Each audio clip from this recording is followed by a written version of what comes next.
নমস্কাৰ চাবলৈ আৰম্ভ কৰিছে আসাম মিনাছ ইউটিউব চেনেল আৰু এই মুহূৰ্তত দিব লৈছোঁ সন্ধিয়াৰ কেইবাটাও গুৰুত্বপূৰ্ণ খবৰ আৰু এনে ধৰণৰ খবৰ নিতৌ চাই থাকিবলৈ চেনেলটো ছাবস্ক্ৰাইব কৰি ভিডিঅ'টোত এটা লাইক কৰি দিব লৈছোঁ সন্ধিয়াৰ প্ৰথমটো খবৰ। বুলডোজাৰৰ শব্দত কঁপিছে গোৱালপাৰাৰ ৰাক্ষসিনী, এফালৰ পৰা ভাঙি পেলাইছে দোকান পোহাৰ। পুৱা 9 বজাৰ পৰাই চলি আছে উচ্ছেদ অভিযান। পুৱাৰে পৰা বুলডোজাৰে প্ৰশাসনে চলাইছে বৃহৎ অভিযান। ৰাক্ষসিনী সংৰক্ষিত বনাঞ্চলত এই উচ্ছেদ অভিযান চলাইছে প্ৰশাসনে। বিশাল আৰক্ষী বাহিনীলৈ চলিছে উচ্ছেদ। ঘৰ দুৱাৰ মছজিদ সকলোতে চলিব প্ৰশাসনৰ বুলডোজাৰ। পাইকানৰ পাছত এইবাৰ ৰক্ষাখিনিত উচ্ছেদ অভিযান আৰম্ভ কৰিছে প্ৰশাসনে। দিব লৈছোঁ আন এটা খবৰ। 2024 নিৰ্বাচনৰ পূৰ্বে এনআৰচিক লৈ কঠোৰ ন্যায়ালয়।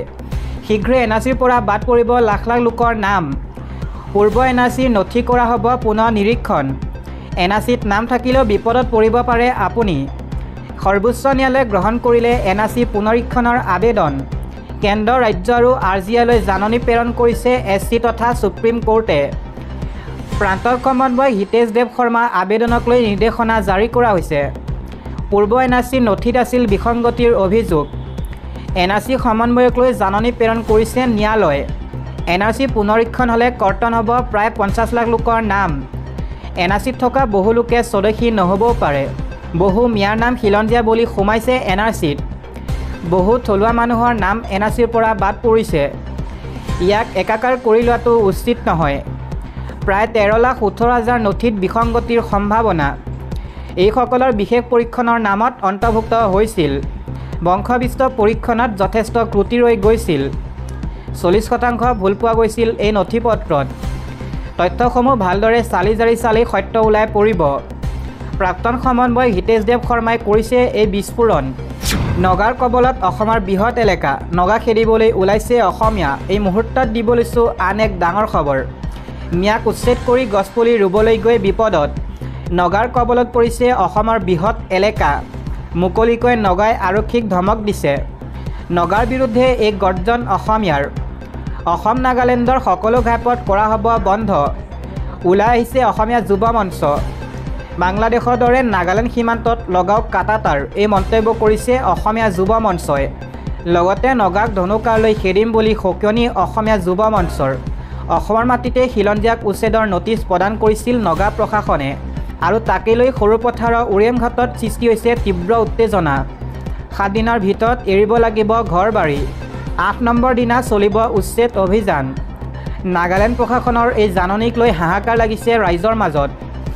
1 নং আৰু 2 নং চেতিয়া গাঁৱত নাগাৰ এই জাননী প্ৰেৰণ কৰা হৈছে। ৰাজ্য চৰকাৰৰ কামত বাধা প্ৰদান কৰিছে নগাই। দিব লৈছোঁ আন এটা খবৰ। আমাক বন্দুক নহয় শিক্ষা লাগে। ঘৰ ভাঙিলেও মুছলমানক শেষ কৰিব নোৱাৰে মুখ্যমন্ত্ৰী হিমন্ত বিশ্ব শৰ্মাই। এসাঁজ নোখোৱাকৈ ল'ৰা ছোৱালীক পঢ়াব মুছলমানে। ঠেলা ৰিক্সা চলাই হ'লেও সন্তানক কৰিব ডাক্তৰ ইঞ্জিনিয়াৰ। মুখ্যমন্ত্ৰী হিমন্ত বিশ্ব শৰ্মাৰ বিৰুদ্ধে এই পণ ল'লে সংখ্যালঘু মুছলমানে। মুখ্যমন্ত্ৰীক এনেদৰে সমালোচনা AIUDFৰ বিধায়ক ৰফিকুল ইছলামৰ।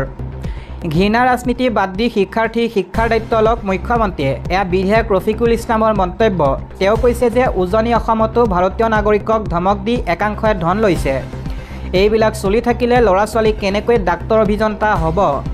দিব লৈছোঁ ৰাজনৈতিক প্ৰেক্ষাপটৰ এটা খবৰ। বিহাৰত NDAক উফৰাব নেকি ইণ্ডিয়াই।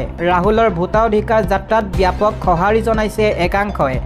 এক ব্যক্তি এক ভোটাৰ সুৰক্ষাৰ বাবে বিহাৰত ৰাহুল গান্ধী। আজি কাটিহাৰত ৰাহুল গান্ধী ভোটাৰ অধিকাৰ যাত্ৰা। বিহাৰৰ সাসাৰামৰ পৰা ভোটাৰ অধিকাৰ যাত্ৰা আৰম্ভ কৰিছিল ৰাহুল গান্ধীয়ে।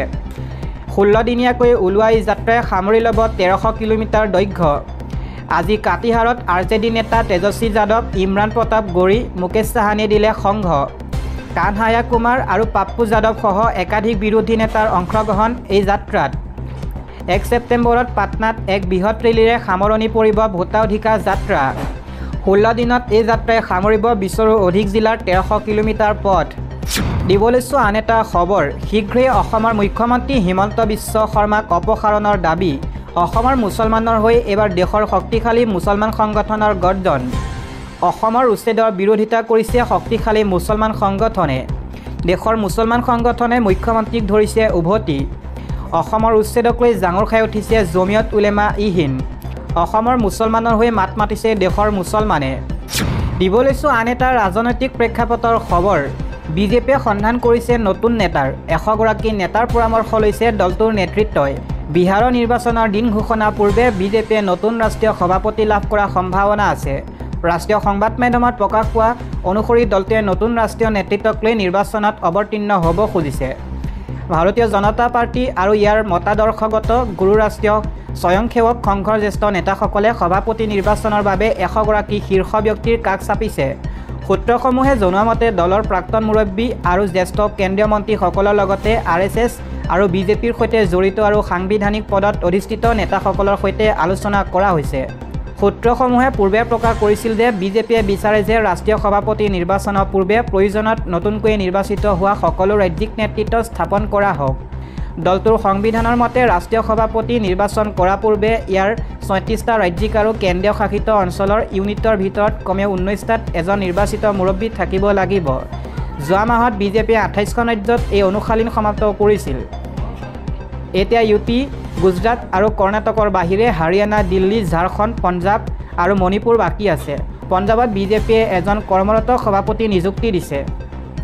উল্লেখ্য যে 2020 চনৰ জানুৱাৰী মাহত নিৰ্বাচিত হোৱা বিজেপি বৰ্তমানৰ ৰাষ্ট্ৰীয় সভাপতিয়ে JP নাড্ডা 3 বছৰীয়া কাৰ্যকালৰ সমাপ্ত হোৱাৰ পিছত দুবাৰকৈ ম্যাদ বৃদ্ধি পাইছে।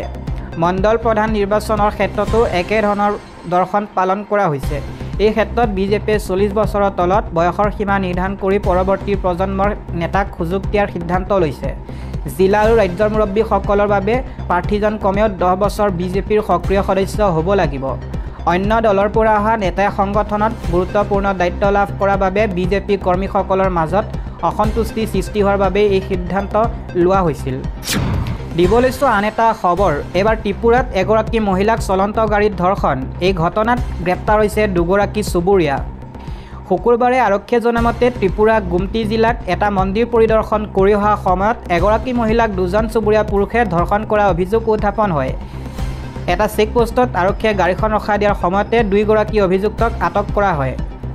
আৰকেপুৰ মহিলা আৰক্ষী থানাৰ ভাৰপ্ৰাপ্ত বিষয়া নিভা সিনহাই কয় যে বৃহস্পতিবাৰে সন্ধিয়া গুমটি জিলা উদয়পুৰ চহৰৰ ত্ৰিপুৰেশ্বৰী মন্দিৰলৈ গৈছিল মহিলাগৰাকী আৰু চুবুৰীয়া ব্যক্তি 2জন।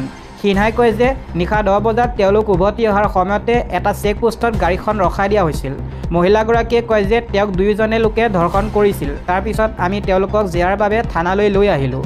শুকুৰবাৰে ভুক্তভোগী পৰিয়ালৰ অভিযোগৰ পিছতে মিথুন দেৱনাথ আৰু বুৱাৰ দেৱবৰ্মা নামৰ লোককেইজনক গ্ৰেপ্তাৰ কৰা হৈছে। দুয়োৰে বয়স 24 বছৰ বুলি জানিব পৰা গৈছে। ফৰেনচিক দলে গাড়ীখন পৰীক্ষা কৰিছে। তদন্তৰ অংশ হিচাপে নিজৰ বক্তব্য পঞ্জীয়ন কৰিবলৈ স্থানীয় আদালতত মহিলাগৰাকী আৰু অভিযুক্তক হাজিৰ কৰা হয়।